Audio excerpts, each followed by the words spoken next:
ഇനി നമ്മൾ പോകുന്നത് മലപ്പുറം മങ്കടയിലേക്കാണ്. അവിടെയാണ് ഇന്നലെ 4 കുട്ടികൾ മരിച്ചത്.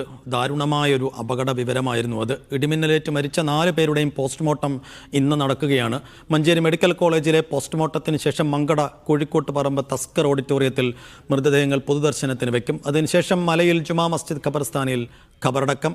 വെള്ളില മലയിൽ സ്വദേശികളായ റഹീസ്, ബഹാസ്, സിയാദ്, ഫഹദ് എന്നിവരാണ് ഇടിമിന്നലേറ്റ് മരിച്ചത്. പരിക്കേറ്റ 3 പേർ ചികിത്സയിലാണ്. ജംഷീർ കൊടിഞ്ഞി വിശദാംശങ്ങളുമായി. ജംഷീർ, അതിദാരുണമായ തീരാവേദന ബാക്കിയാക്കിയ ഒരു ദുരന്തം. വലിയ സന്തോഷത്തോടുകൂടി വ്യൂ പോയിന്റ് കാണാൻ പോയ ആ കുട്ടികൾക്കിടയിലേക്കാണ് ഇടിമിന്നൽ വന്നു പതിച്ചത്. 4 പേർ തൽക്ഷണം മരിക്കുന്നു. 3 പേർ ഇപ്പോഴും ചികിത്സയിലുണ്ടെന്ന്, അവർക്ക് കാര്യമായ പരിക്കുണ്ടെന്നാണ് ഇന്നലെ പുറത്തു വന്നിരുന്ന വിവരം. അവരുടെ ആരോഗ്യാവസ്ഥ ഇപ്പോൾ എങ്ങനെയാണ്? ഒപ്പം ഇന്ന് പോസ്റ്റ്മോർട്ടം കഴിഞ്ഞ് പൊതുദർശനം എപ്പോഴത്തേക്കാണ് ക്രമീകരിച്ചിരിക്കുന്നത്? ഖബറടക്കവും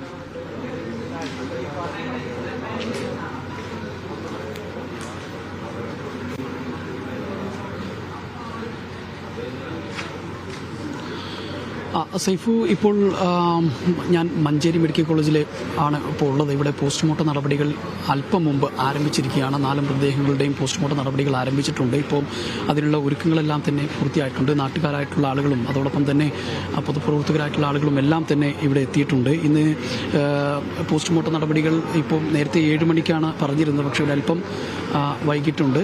ഇപ്പം അല്പം മുമ്പാണ് ആരംഭിച്ചിട്ടുള്ളത്. ഇനി 4 മൃതദേഹങ്ങളും പോസ്റ്റ്മോർട്ടം നടപടികളും മറ്റും പൂർത്തിയാക്കിയതിനു ശേഷം ഇവിടെ നിന്ന് കൊണ്ടുപോകും. നേരത്തെ അറിയിച്ചിരുന്നത് 10 മണിയോടെ ടാസ്കറിൽ, അതായത് പൊതുദർശനത്തിന് വെക്കുമെന്നായിരുന്നു അറിയിച്ചിരുന്നത്. പക്ഷേ അതിൽ സമയത്തിൽ മാറ്റം ഉണ്ടാകും. കാരണം നേരത്തെ 7 മണിക്കായിരുന്നു പോസ്റ്റ്മോർട്ടം പറഞ്ഞിരുന്നത്, പക്ഷേ ഒരല്പം വൈകിയിട്ടുണ്ട്. ഏതായാലും പോസ്റ്റ്മോർട്ടം നടപടികൾക്ക് ശേഷമായിരിക്കും പൊതുദർശനത്തിന് വെക്കുക. അതിനുശേഷം ഖബറടക്ക ചടങ്ങുകളും മറ്റും ഒക്കെ നടക്കുമെന്നുള്ളതാണ്. ഇപ്പം ഈ അവിടുത്തെ പൊതുപ്രവർത്തകരായിട്ടുള്ള നാട്ടുകാരും ആളുകളൊക്കെ നമ്മോടൊപ്പം ചേരുന്നുണ്ട്. ഇപ്പോൾ പോസ്റ്റ്മോർട്ടം ആരംഭിച്ചു തുടങ്ങി. ഒരാളത് തുടങ്ങി, 3 ഇപ്പോൾ നടന്നുകൊണ്ടിരിക്കുകയാണ്. മൊത്തം 4 ഒരു മണിക്കൂർ കൊണ്ട് 1.5 മണിക്കൂർ കൊണ്ട് കഴിയും. അത് കഴിഞ്ഞ് ഇവിടുന്ന് കുളിപ്പിക്കും. 3 മുട്ടിപ്പാലത്തിൽ നിന്ന് കുളിപ്പിച്ചിട്ട് ഒന്നിച്ച് തസ്കർ ഓഡിറ്റോറിയത്തിനാണ് കാണിക്കാൻ വെക്കുന്നത്. ഏകദേശം എത്ര മണിയോടെ? ഒരു 10:30 മണിയോടുകൂടി കഴിയും. 10:30 മണി കഴിഞ്ഞിട്ടാണ് എല്ലാ കാര്യങ്ങളും നടക്കുന്നത്. അപ്പോൾ ഓഡിറ്റോറിയത്തിൽ അതിൻ്റെ സംവിധാനങ്ങളും കാര്യങ്ങളൊക്കെ ചെയ്തിട്ടുണ്ട്. എത്ര സമയം നമ്മൾ അതൊരു 1.5 മണിക്കൂർ ഉണ്ടാവും. കാരണം ജനങ്ങൾ കൂടുതലുണ്ടായത് കൊണ്ട് 1.5 മണിക്കൂറിൻ്റെ ഉള്ളിൽ നടത്തേണ്ടതാണ്. അതിനുശേഷം ഖബറടക്കം ഒരുമിച്ച് ചെയ്യും.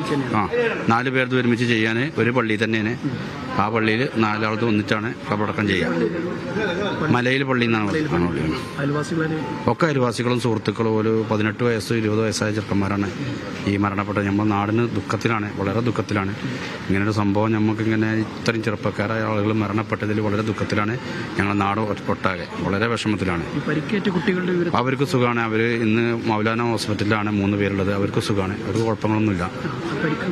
അല്ല, അവരിതിപ്പോൾ തരണം ചെയ്ത് വരുന്നുണ്ട്. രാവിലെ ചായ കുടിച്ചു എന്നാണ് ഇന്നലെ ഞങ്ങൾ പോയത്. ഇപ്പോൾ കുഴപ്പമൊന്നുമില്ലെന്നാണ് കേട്ടത്. ഏതായാലും സൈഫും മൃതദേഹത്തിൻ്റെ പോസ്റ്റ്മോർട്ടം നടപടികൾ ആരംഭിച്ചിട്ടുണ്ട്. അതിനുശേഷം ഇവിടെ നിന്ന് മൃതദേഹം കൊണ്ടുപോയി പൊതുദർശനത്തിന് വെക്കും. അവിടെ 1.5 മണിക്കൂർ സമയം പൊതുദർശനമെന്നാണ് പറഞ്ഞിട്ടുള്ളത്. പക്ഷേ ആളുകൾ കൂടുതൽ വരികയാണെങ്കിൽ അതിനനുസരിച്ചുള്ള സമയക്രമീകരണങ്ങൾ ഉണ്ടാകുമെന്നാണ്. പിന്നീട് വെള്ളിലയിലെ ജുമാ മസ്ജിദിൽ തന്നെയാണ് ഖബറടക്കം നടക്കുക. അതായത് ഈ കുട്ടികളെല്ലാവരും തന്നെ അയൽവാസികളാണ്, നാട്ടുകാരാണ്. അവർ ഇതുപോലെ വൈകുന്നേരങ്ങളിലൊക്കെ ഈ മലമുകളിൽ കാറ്റ് കൊള്ളാനൊക്കെ പോകുന്നതാണ്. അതൊരു വ്യൂ പോയിന്റ് കൂടിയാണ്. പല ആളുകളും വൈകുന്നേരങ്ങളിലൊക്കെ വർത്തമാനം പറഞ്ഞിരിക്കാനും മറ്റൊക്കെ അവിടെ വരുന്നതാണ്. അങ്ങനെ ആ കുട്ടികൾ പോയതാണ്. പക്ഷേ അതിദാരുണമായ ഒരു സംഭവമായി പോയി അത് എന്നുള്ളതാണ്. ഏതായാലും പരിക്കേറ്റ 3 കുട്ടികൾ, നേരത്തെ അവരെ ഇവിടെ ഇങ്ങോട്ടായിരുന്നു കൊണ്ടുവന്നിരുന്നത്. അവരിപ്പോൾ പെരിന്തൽമണ്ണയിലെ സ്വകാര്യ ആശുപത്രിയിൽ ചികിത്സയിൽ തുടരുന്നുണ്ട്. എന്നാൽ അവരുടെ ആരോഗ്യനിലയിൽ വലിയ പുരോഗതി ഉണ്ട് എന്നുള്ളത് തന്നെയാണ് നമുക്കിപ്പോൾ ലഭ്യമാകുന്ന വിവരം. ഒരു കുട്ടിക്കായിരുന്നു കൂടുതലായി പരിക്കുണ്ടായിരുന്നെന്ന് അറിയാൻ കഴിഞ്ഞത്. പക്ഷേ ആ കുട്ടിയുടെ ആരോഗ്യനിലയിൽ പുരോഗതി ഉണ്ട് എന്നുള്ള വിവരം ലഭിക്കുന്നുണ്ട്. ഏതായാലും വലിയ സങ്കടത്തിലാണ് ഈ നാട്, വെള്ളില എന്ന് പറയുന്നത്. തീർച്ചയായും വലിയ സങ്കടം ഉണ്ടാക്കുന്ന അയൽവാസികളായ കുട്ടികളാണല്ലോ. ഒരുമിച്ച് കളിച്ചു വളർന്നവരാണ്. ഒരുമിച്ച് തോളിൽ കൈയിട്ട് സ്കൂളിലും മദ്രസയിലും ഒക്കെ പോയി ഒരുമിച്ച് വളർന്നവരാണ്. ഒരുമിച്ച് വ്യൂ പോയിന്റിൽ വൈകുന്നേരം ഇരിക്കാൻ പോയവരാണ്.